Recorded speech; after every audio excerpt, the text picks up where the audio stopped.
"Hello, welcome back." Church was quiet, filled with mourning and whispers of pain as soft piano music echoed in the background.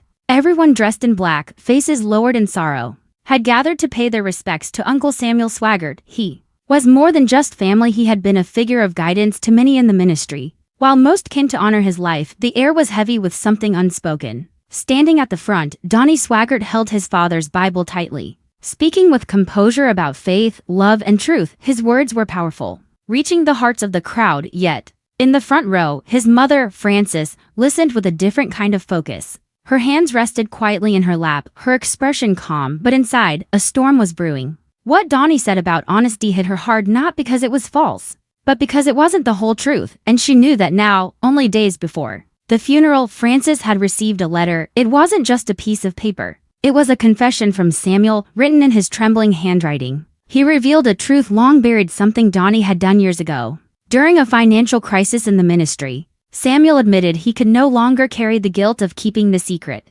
Donnie had made a deal behind closed doors, bypassing his parents and the church board. He had covered up a major issue to protect the ministry's image. But in doing so, he sacrificed the truth. Frances had always suspected something had been off, remembering the hushed meetings and unanswered questions. But now, holding the letter in her handbag, she had proof. As Donnie continued to speak about legacy and faith, Frances wasn't hearing his tribute. She was thinking about the lie. Her heart was heavy, not just with grief, but with the sting of betrayal. The son she trusted had hidden the truth from her, and now he was using Samuel's name to justify his actions. As the service ended and people began to leave, Frances stayed behind, her grip on her bag tightening. She walked up to Donnie and showed him the letter. His face went pale as he read it. She confronted him, her voice low but firm. She accused him of making a decision that wasn't his to make, of lying not just to the board but to her. Donnie tried to explain, claiming he did it to protect them all, but Frances wasn't having it.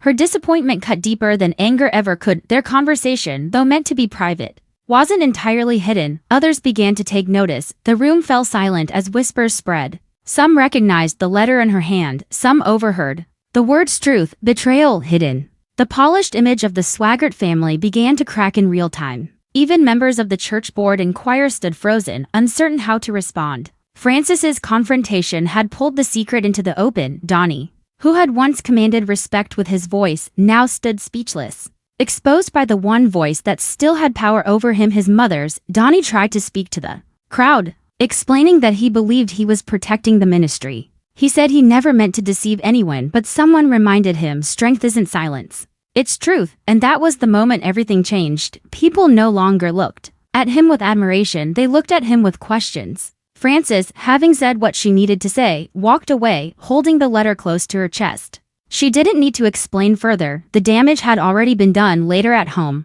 the silence between mother and son was louder than any argument.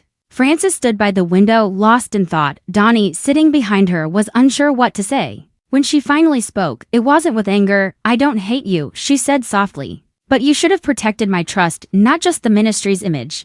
That moment showed just how deep the wound had gone. They both knew things wouldn't go back to the way they were. The next morning, Frances sat alone in the family's private chapel. She placed the letter inside her Bible, not as a mark of shame, but as a reminder. The truth had been buried for years, but now it was out, and no matter what came next, she had made her choice. She would no longer stay silent. Even if she had to stand alone, she would stand on the side of truth.